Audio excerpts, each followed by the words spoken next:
উদাহরণ দিলে বুঝবেন। মনে করেন এক বেচারা একটা বাড়ি করছে বাজারের পাশে।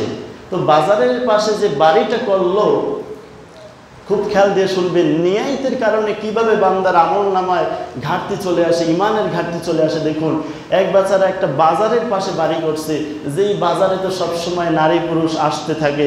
তো যে বাড়িটা করার পরে এই দোতলায় বা তিনতলায় একটা জানলা রাখছে। কি রাখছে? জানলা রাখছে। তো জানলাটা রাখার পরে তিনি নিয়াত করছে যে এই বাজারে যত মানুষ আসবে নারী পুরুষ, আমি এই জানলাটা দ্বারা দেখব।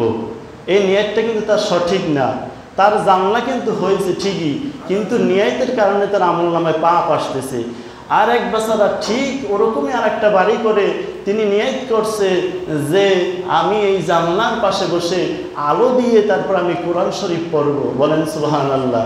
এই নিয়াতের কারণে তার আমল নামায়, তিনি কোরআন শরীফ পড়তে পারুক আর না পারুক, আমল নামায় অত সব আসতেছে। বলেন সুবহানাল্লাহ।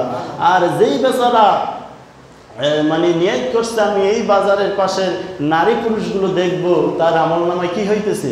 পাপ হইতেছে। কিন্তু উভয়ের কিন্তু জানলা হয়ে গেছে, জানলা কিন্তু কেউটা বন্ধ না, দুটোটাই খোলা। তো নিয়াতের কারণে কারো আমল নামায় সব, কারো আমল নামায় পাপ। এজন্য আল্লাহ রাসূল সাল্লাল্লাহু আলাইহি ওয়াসাল্লাম বলে যে নিয়াত ইন্নামাল আমালু বিন নিয়াত। বুখারী শরীফের 1 নম্বর হাদিস। বান্দা তোমার নিয়াত গুণে বরকত তুমি পেয়ে যাবা।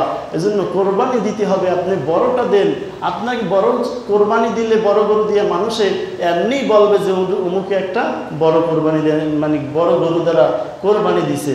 তো আপনি যদি নিয়তটা এরকম রাখেন যে আমি বড় গরু দ্বারা কোরবানি দিব এই কারণে যে আমাকে মানুষে বলবে যে বড় একটা পশু দ্বারা কোরবানি দিছে, তাহলে কিন্তু আপনার কোরবানিটা সঠিকভাবে হলো না।